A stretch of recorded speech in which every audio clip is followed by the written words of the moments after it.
एक भी स्पर्म नहीं है, यानी जरसूमा नहीं है बच्चा पैदा करने के लिए, और किसी खातून को ओवेरियन फेलियर है, यानी उसकी बच्चेदानी में अंडे नहीं है, तब भी वो माँ बाप बन सकते हैं। डॉक्टर साजिदा शाहनवाज बहुत बड़ा नाम है, और अमेरिका से पहला वो सेंटर जो डिक्लेयर हुआ है बायोलॉजिकल पेरेंटिंग के लिए, वो इन्हीं का है। डॉक्टर साजिदा, क्या कहेंगी, कैसे मुमकिन है ये? सबसे पहले तो मैं आपकी एनर्जी को सलाम करती हूँ। जब तुमने पहली दफ़ा बोला मैं थोड़ी सी हिल गई। हाँ, दैट्स द एनर्जी। तो मेरा ख्याल है कि मैं जितने मर्जी माइक लगा लूँ, इससे ज़्यादा अच्छी साउंड नहीं हो सकती आपसे ज़्यादा।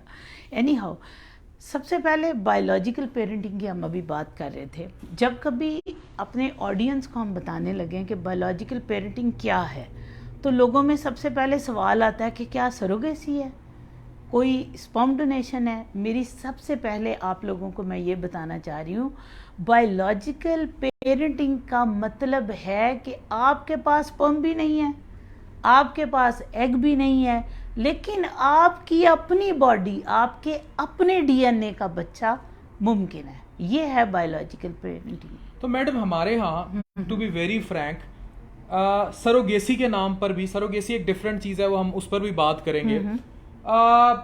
बड़े सारे चीज़ों को कंट्रोवर्शियल कर दिया जाता है, लेकिन एक ऐसा मौशरा जहां औरत सफ़र करती है, अगर औलाद ना हो औरत को बांझ करार देकर मर्द की शादी पे शादी कराई जाती है, जबकि मर्द के अपने स्पर्म जीरो होते हैं। ठीक है, अभी आप यकीन करो, ओपीडी में इस बात की मैं गवाह हूँ। मेरे पास जो लोग ज़ीरो स्पर्म काउंट वाले आ रहे होते हैं, बाज़ दफ़ा उनकी 3 शादियाँ हो चुकी होती हैं, 3 शादियां कर चुके होते हैं, और अपना स्पर्म कोई नहीं, स्पर्म कोई नहीं। और मैं पूछती हूँ कि मुझे ये, वो कहते हैं, जब मैं उन्हें कल भी मैंने एक अपनी, बल्कि लाइव हुई एक वीडियो में, मैंने एक हस्बैंड किसी को कह दिया कि आपके स्पर्म नहीं है, वो तो इज्जत का मसला बन गया। नहीं, उनके साथ मुझे नहीं पता था कि उनकी कोई दूसरी तीसरी खातून है, बीवी हैं, उनके सामने मैं नहीं बताना था या क्या था।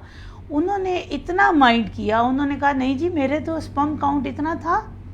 फिर उन्होंने मुझे रिपोर्ट्स दिखानी शुरू की। मैंने कहा जी मुझे ये बताएं। कहते ये देखें इसमें इतनी काउंट है। मैंने सिर्फ इतना गुस्से से कह दिया कि आप वो वाले स्पर्म उठा लाएं, मैं आपका आईवीएफ कर देती हूँ। डॉक्टर साजिदा, मैं जब लिवर ट्रांसप्लांट की बात करता था ना, लिविंग डोनर लिवर ट्रांसप्लांट ये होता है कि अतिया कर दिया जाए। ये इंडिया में, पाकिस्तान में, बांग्लादेश में सब हो रहा है, क्योंकि एक बड़ा मिथ पाया जाता है कि जनाब कैडावेरिक नहीं हो सकता। कैडावेरिक ये है कि मरने से पहले ऑर्गन अतिया कर दें तो हम पूरा जिगर उठा के सुकून से लगा लें। इसी तरह सरोगेसी का कॉन्सेप्ट है। क्या है कि स्पर्म बाप का, अंडा माँ का, यूट्रस किसी और की। जी, सरोगेसी में सबसे पहली बात यह है, मैं एक आपकी इजाज़त से एक मैं बात, देखें हम आलम नहीं हैं, हम एक आम इंसान हैं। जब एक आम इंसान को, जब वो नबी पाक सल्लल्लाहु अलैहि वसल्लम की बात को कोट करता है, कई लोग आके कहते हैं इस्लाम की बात ना करें। क्यों भाई, अल्लाह और अल्लाह का नबी सबका है, और हमें ये नॉलेज सबसे पहले हमारी रगों में डाला जाता है। मुझे ये बताएं, जब नबी पाक सल्लल्लाहु अलैहि वसल्लम का ज़माना था तो क्या होता था, बच्चे पैदा होते थे तो औरतों को वो बच्चे किसी और औरत की गोद में दे दिए जाते थे, वो उनको दूध पिलाती थी।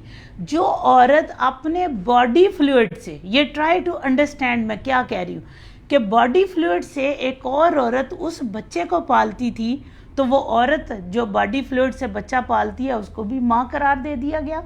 उसके तमाम रिश्ते, दूध पिलाई माँ, उसके तमाम बच्चे महरम हो गए उस बच्चे के लिए, और वो औरत भी उसकी माँ हुई। मैं अब यही बात साइंस में कहती हूँ कि वो दौर था। अब बच्चा क्या है, एम्ब्रियो क्या है, एम्ब्रियो एक बच्चा है ना, एक बच्चा है, साइंटिफिकली बच्चा है, लेकिन आप उसको देख नहीं सकते। मैं माइक्रोस्कोप में देख सकती हूँ। जब हम उस बच्चे को, एक ऐसी औरत जिसका उज़र है, उसका यूट्रस निकल चुका है, लेकिन उसके माँ बाप वही हैं, हमने बायोलॉजिकल पेरेंटिंग चेंज नहीं की, जीन चेंज नहीं की, जिसका अल्लाह का हुक्म है, ना जीन चेंज की, माँ बाप वही जो निकाह में मौजूद थे, उनका बच्चा था। की छाती का दूध ले लिया वैसे यूट्रस उसी तरह बॉडी फ्लूइड। अब क्या है यहाँ पे, बॉडी फ्लूइड कौन सा है, ब्लड।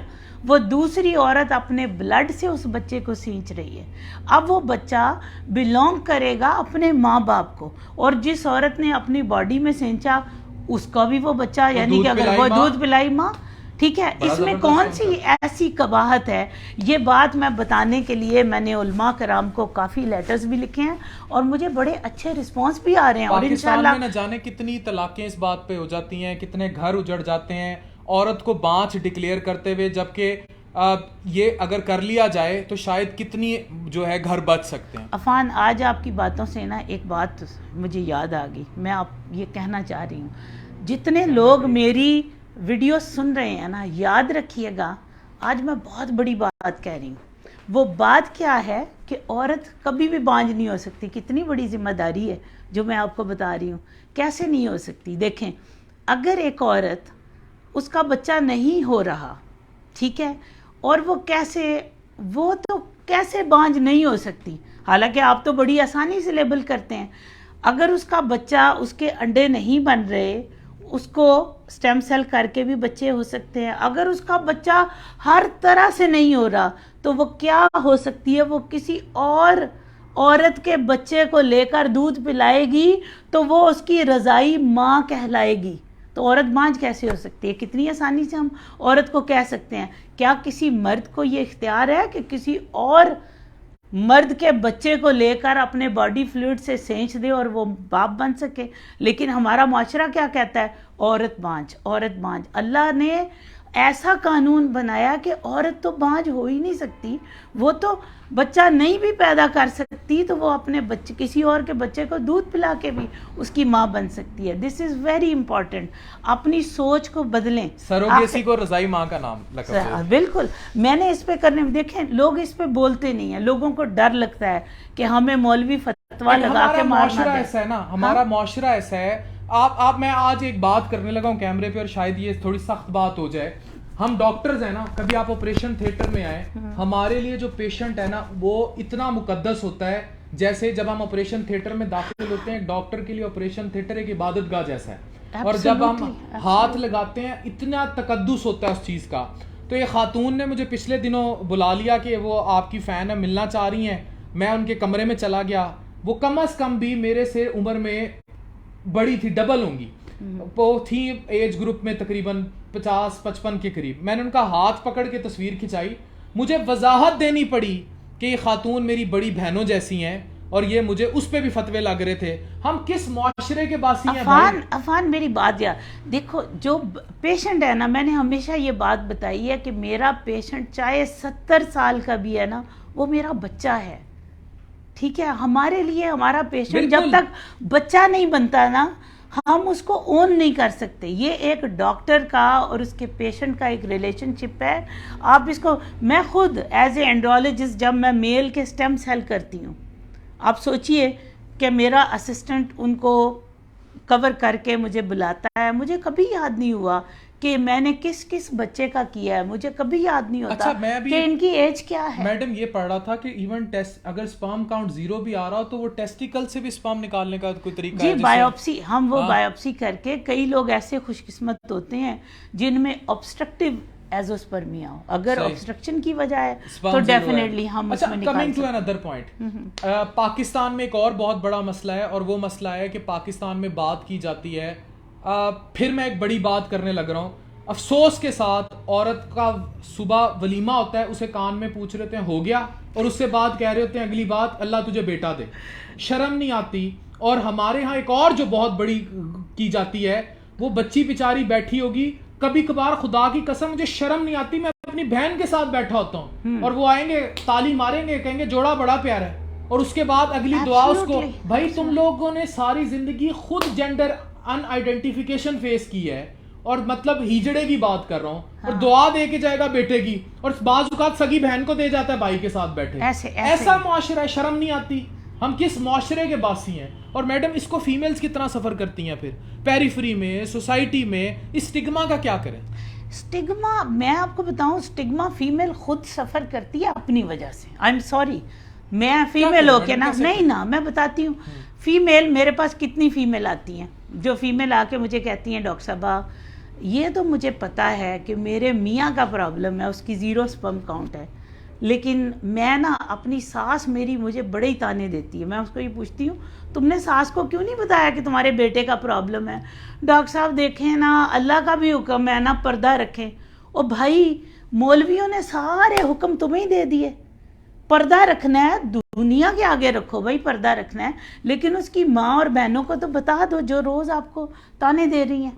कम से कम उनको तो बताओ कि भाई ये प्रॉब्लम आपके बेटे का है, आप लोग मेरी ज़िंदगी अजीरन ना करें, उसका भी इलाज है। अगर ज़ीरो स्पर्म काउंट है आपके बेटे का तो उसका ट्रीटमेंट है, स्टेम सेल करवाएं।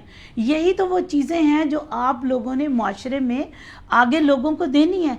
अच्छा मैडम, इज इट कॉस्टली? सवाल अब फिर आ जाता है इकोनॉमिक्स का। पाकिस्तान में इकोनॉमिक्स भी तो बहुत रिवॉल्व करती है। देखिए, मैंने 2015 से, ये बल्कि बहुत बड़ा मैसेज है जो मैं आपके प्रोग्राम से ये लोगों को दे रही हूँ, हमारा ये रिसर्च प्रपोजल चल रहा था, जो कि अभी मैं रिसेंटली यूएसए गई हूँ तो डॉक्टर पैनो ज़ेवोस ने इसको ख़त्म कर दिया था।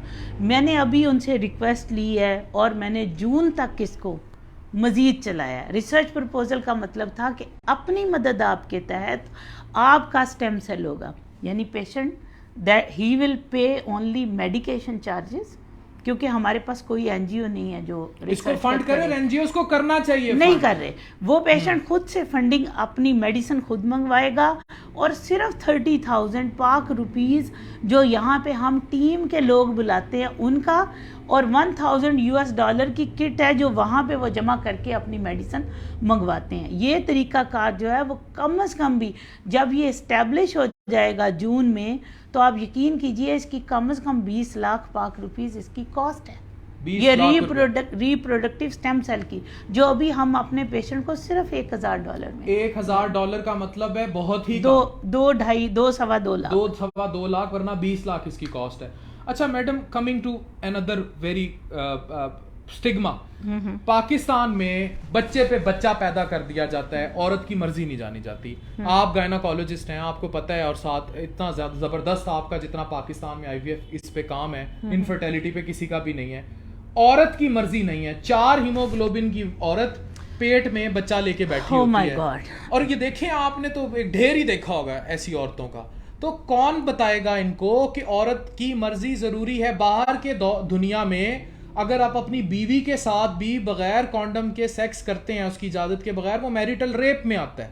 लेकिन यहाँ आप उससे बच्चा जिसने पालना है, जिसकी 4 हीमोग्लोबिन है, कत्ल के मुतरादिफ है, आप कैसे उसको बच्चे पे फोर्स कर सकते हैं?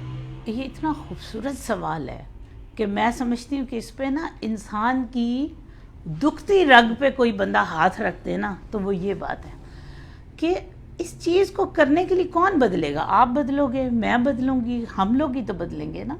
कोई हम ऐसा लॉ पास कराएं। इसी पे बात करने के लिए मैंने जेंडर सिलेक्शन को इंट्रोड्यूस कराया पाकिस्तान में। कोई बंदा ये नहीं चाहता कि मेरी 5 बेटियां हों, मैं हर साल पैदा करूं। वो क्या करता है, या उसके पास एक बेटा है तो वो जोड़ी मिलाने के लिए दरमियान में 5 बेटियां पैदा कर लेता है। ज़्यादा क्यों, ठीक है, या उसकी पहले 4-5 बेटियां, तो वो इस इंतज़ार में बच्चे पैदा करते जाते हैं कि हमारा बेटा हो जाए। ये है हमारी कौम का अलमिया। अब हमने कैसे इस अलमिया को दूर करना है? इस अलमिया को दूर करना है तो जेंडर सिलेक्शन कराएं ना। अब मेरे पास पेशेंट आते हैं, वो कहते हैं जी जेंडर सिलेक्शन है। सबसे पहले तो जेंडर सिलेक्शन कराने वालों की ये खुशखबरी है कि वो ख़वातीन जिनकी हीमोग्लोबिन 12 से कम है ना, उनका जेंडर सिलेक्शन हो ही नहीं सकता। अच्छा, क्यों नहीं हो सकता? उसकी वजह क्या है? क्योंकि बॉडी में जब आपकी HB कम होती है तो आपकी बॉडी एसिडिक हो जाती है। जब आपकी बॉडी एसिडिक होगी तो हम जब वायस्पर्म जो भी टेक्नोलॉजी इस्तेमाल करें, जब हम वायस्पर्म उसके सेपरेट करेंगे तो वो एसिडिक बॉडी में जब अलोन रह जाएंगे वो वैसे ही किल हो जाएंगे। तो इसका मतलब है कि मियाँ साहब को सबसे पहले अपनी बीवी की सेहत इम्प्रूव करनी है। तो ये आ गया ना, एक वुमेन हेल्थ के लिए एक तोहफा आ गया। हाँ, तो पहले तो वो ठीक करेगा। तो बेटा चाहे HB कम पे, तो बेटा हम वो कहेंगे, क्योंकि जेंडर पे जब हमने स्पर्म को सेपरेट करना है तो वो अलाइव ही नहीं रहेंगे। नंबर 2, उसको अपनी बीवी को खुश रखना पड़ेगा। खुश रहेगी तो बॉडी अल्कलाइन होगी, क्योंकि मैंने स्पर्म सेपरेट करने हैं। तो उन बीवियों को, बेचारियों को, जिनको मियाँ ने टॉर्चर कर करके रखा है, अब हर बीवी नाजिश तो नहीं हो सकती ना, उसको मियाँ कौन सा मिला है। तो तो डेफिनेटली उसको चीज़ों में ये भी देखना पड़ता है कि उसका हस्बैंड उसको कितना जो है वो सेटिस्फाई कर रहा है। तो ये भी चीज़ें हैं कि उसकी बॉडी जो है वो अल्कलाइन रहे, ठीक है, क्योंकि हमने सेपरेट करना है। जब हम सेपरेट नहीं करते it doesn't make any difference, उसकी बॉडी अल्कलाइन है फिर तो 50% चांस है ना कि आपका बेबी बॉय भी हो सकता है, गर्ल भी हो सकती है। लेकिन जेंडर सिलेक्शन में आपको इन चीज़ों के ऊपर अमल करना पड़ता है। तो इस हिसाब से हमारा क्या होगा कि उन लोगों के लिए खुशखबरी है, उन ख़वातीन के लिए कि जिनके हस्बैंड चाहते हैं कि हमारा बेटा हो जाए, तो उन्होंने पहले अपनी बीवियों को खुश भी रखना है, उनको हेल्थ को भी इम्प्रूव करना है, फिर वो सोचें कि अब हम जेंडर सिलेक्शन। अच्छा मैडम, अमेरिका से बहुत सारी चीजें आप लेके आई हैं इधर, हम एंड अप करते हैं, मुझे समराइज करें what is not happening in Pakistan इससे पहले, जो नहीं हो रहा था, जो अब हो रहा है, and that can change lives of people. सोच, ये फतवे, ये दकियानूसी सोचें, मैं दकियानूसी सोचें उनको कह रहा हूं जो जिसने सोसाइटी को बर्बाद कर दिया है, नॉट व्हाट इज इन शरिया। शरिया को फॉलो करते हुए भी इन्होंने रज़ाई माँ का भी कॉन्सेप्ट दिया था आपको, क्या चेंज लाई? अच्छा, ये इतना खूबसूरत सवाल है कि मैं हमेशा सोचती थी कि कोई ना कोई एंकर इतने टीवी शो पे गई कि मुझसे ये पूछे, लेकिन because you are consultant to, तो आपने बिल्कुल कूजे में बंद कर दिया। देखें, IVF पहले से हो रहा था, ठीक है, लोगों के IVF टेस्ट ट्यूब बेबी पहले हो रहे थे। हमने उन लोगों की मदद की, नंबर 1, जिनमें IVF फेल हो जाता था, यानी IVF हो ही नहीं सकता। क्यों नहीं हो सकता था? स्पर्म ही नहीं थे। IVF क्यों नहीं उस औरत में हो सकता था? एग ही नहीं थे, क्योंकि उनके लिए IVF हेल्प है उन लोगों की जिनमें बच्चा होने की कैपेसिटी है। फिर हमने स्टेम सेल USA के कोलैबोरेशन से यहाँ लेकर आए, क्योंकि स्टेम सेल हेल्प है उन लोगों की जिनमें बच्चा होने की कैपेसिटी नहीं है। उनमें सबसे पहले आपने उनके बायोलॉजिकल जरसूमे जो हैं वो एक्टिवेट करने हैं। स्टेम सेल बेसिकली क्या है? जब अल्लाह का एक कानून है, जब आपके अंदर जब कोई ऑर्गन फेल होने लगता है तो उस कानून के तहत स्टेम सेल आपके बॉडी के दूसरे ऑर्गन में बनना शुरू हो जाते हैं। ये अल्लाह का कानून फितरत है, ये मैंने नहीं बनाया। इसमें क्या चीज़ है कि इसमें आपके फैट से, आपके ब्लड से, आपके बोन मैरो से, दैट डिपेंड्स आपको कहाँ से मिलते हैं। हम उन स्टेम सेल को सेपरेट करते हैं, फिर उन स्टेम सेल को उन ऑर्गन के कल्चर मीडिया में, हमने आर्टिफिशियल कल्चर मीडिया बनाए होते हैं, उनमें ट्रांसफ़र करके उनको उसका एनवायरनमेंट देते हैं। अगर हमने टेस्टीज़ में ट्रांसफ़र करने हैं तो टेस्टीज़ का एनवायरनमेंट देते हैं, अगर ओवरी में हमने डालने हैं तो ओवरी का एनवायरनमेंट देते हैं। फिर उनको इग्नाइट करके उस ऑर्गन के अंदर डाल देते हैं। उस ऑर्गन के अंदर 90 डेज़ का टाइम होता है। 90 डेज़ के बाद उस ऑर्गन से एस्पिरेट किया जाता है, यानी निकाला जाता है। फिर देखा जाता है कि जो हमने स्टेम सेल डाले थे क्या वो स्पर्म की शक्ल इख्तियार कर गए या उन्होंने उस जहाँ पे टेक्निकल फॉल्ट था, एक सेल लाइन डैमेज थी, क्या उसको रिपेयर करके उसको इस काबिल कर दिया कि उसकी ऑटोमेटिक स्पर्मेटोजेनेसिस स्टार्ट हो गई है, यानी स्पर्म खुद से बनना शुरू हो गए।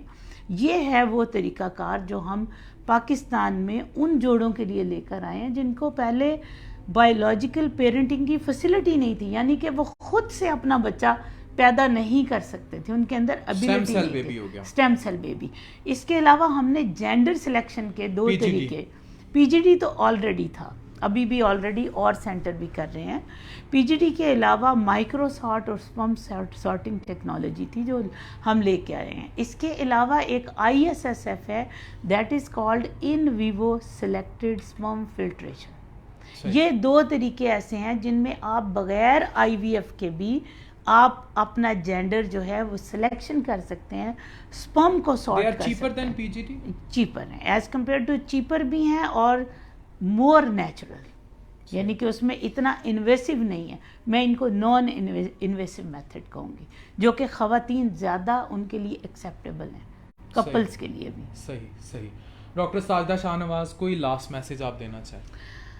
लास्ट मैसेज मेरा उन तमाम पेशेंट्स के लिए जो भी ट्रीटमेंट के लिए आते हैं, एक बात याद रखिएगा, दुनिया की तमाम कुव्वतें भी मिल जाएं और अगर अल्लाह की ज़ात ना चाहे, क्योंकि वो समद, अल्लाह समद है, जिसको देना चाहेगा उसको रोक नहीं सकता कोई, जिसको रोकना चाहेगा उसको दे नहीं सकता। तो आपने याद रखना है कि हम डॉक्टर्स जो बैठे हैं ना, we are just facilitator, we are assistant of Allah. जब हम अल्लाह के असिस्टेंट हैं तो उसके दिए हुए तरीकों से, उसके दिए हुए इल्म से आपको फैसिलिटेट करेंगे। हमारे दिए हुए, अल्लाह के दिए हुए इल्म में हमारी काविश से अल्लाह जिसको कबूल करता है उसके लिए वो सिलेक्ट हो जाता है, जिसको नहीं करता नहीं होता। तो आपने ये बात याद रखना है, देयर आर लिमिटेशंस। अगर मैं कहती हूँ कि 95% सक्सेस है स्पर्म सॉर्टिंग की, 95% जनाब है आपके ISSF की, 98% PGD में है, तो याद रखिएगा 2% और 5% फेलियर भी है। ये बातें आपने याद रखी है। ट्रांसप्लांट ना, अब देखें लिवर सिरोटिक हो गया, इतना फतवा लगता था अच्छा नया जिगर डल जाएगा। आज पाकिस्तान में गुनाह है। आज पाकिस्तान में लिवर ट्रांसप्लांट से कितनी जानें बची हैं। मेरे फादर जो है वो उसकी मिसाल है, आगे वो स्पेशलिस्ट है, उन्होंने कितनी जानें बचा दी। तो अगर जिगर तब्दील हो जाता है तो कितना बड़ा फायदा है। और कल को अगर ऑर्गन डोनेशन पाकिस्तान में आम हो जाती है, लोग कैडावेरिक की तरफ मूव कर जाते हैं। मरने से पहले अब्दुल सत्तार ईदी साहब अपनी आंखें तक दे गए 80 साल की उम्र में। तो आप ये क्यों नहीं सोचते कि हम कितनी बड़ी तब्दीली ला सकते हैं। This is what medical science is. हर नेकी के काम को हम शरअ का नाम दे के रोक देते हैं। वाई? मैं तो ये समझती हूँ कि इंसान, हम बीइंग अ मुस्लिम, हमें मुसलमान हम बाद में, हम इंसान पहले हैं। इंसानियत जो है वो टॉप ऑफ द लिस्ट है। जो चीज़ आपका अकीदा आपकी इंसानियत से आपको रोक दे वो कैसा अकीदा है। तो यही मेरा ख्याल है सबसे बड़ा। बिल्कुल, आप इंसानियत जो है वो आपने इंसानियत के साथ खड़े होना है। और अगर आप इंसानियत के साथ खड़े हैं तभी आप, क्योंकि आपका जो मज़हब इस्लाम है वो इंसानियत का ही दर्स है, हरफ अव्वल से लेकर हरफ आखिर तक। माँ सवाए इंसानियत, ह्यूमन वैल्यूज़। नबी पाक सल्लल्लाहु अलैहि वसल्लम पे जो खातून कूड़ा फेंकती थी उनको भी नबी पाक सल्लल्लाहु अलैहि वसल्लम ने किस तरह उनकी इयादत की। और तो ये हमारा मज़हब है, सलामती का मज़हब, इन अदर वर्ड्स इंसानियत का मज़हब। और इंसानियत यही है कि जब किसी को दुखी देखो, जिस औरत की 4 हीमोग्लोबिन देखो, जिस औरत की स्यूट्रस निकल चुकी है और वो माँ बनना चाहती है, उसके अंदर की कैफियत देखो। जो पूरी सोसाइटी बांझपन के ताने तो मार देती है मियाँ बीवी को, लेकिन अगर उसका जदीद साइंस में एक बंदा खून की उल्टियां करके मर रहा है, लिवर उसका सिरोटिक हुआ है, अगर ट्रांसप्लांट मौजूद है और उसकी जान बचती है और अल्लाह ने ही ये तरीकाकार डाला है ना इलाज, तो फिर इलाज अल्लाह के हुक्म से आता है ना। हम कैसे कर सकते हैं? अगर अल्लाह का हुक्म ना होता तो मैं आज रिप्रोडक्टिव स्टेम सेल कर रही होती, आप लिवर ट्रांसप्लांट कर रहे होते, नहीं कर रहे होते। सो सबसे बड़ी चीज यही है कि आप इंसान बने और इंसानियत की बात करें। बहुत शुक्रिया doctor Sajdana, thank you so much. बहुत बड़ा नाम है and thank you very much for your precious time. ये वो बातें थी, इनको जो सुनेगा दिल से ज्यादा दिमाग से सुने, और अगर जहां दिमाग बंद हो जाए ना वहां फिर दिल से सुने, फिर दिल से सुने, और जहां दिल बंद हो जाए फिर दिमाग से सुने, फिर उसको समझ आएगा। रूह जहां रुकती है वहां जिस्म शुरू होता है, जिस्म जहां रुकता है वहां रूह शुरू होती है, और इन्हीं दोनों का कॉम्बिनेशन आपको इंसान बनाता है। अदरवाइज आप सरवाइव नहीं कर सकते। फिर इश्क है, इश्क ला हासिल है और उसके ना खत्म होने वाले सिलसिले हैं। डॉक्टर अफान कैसर साइनिंग ऑफ।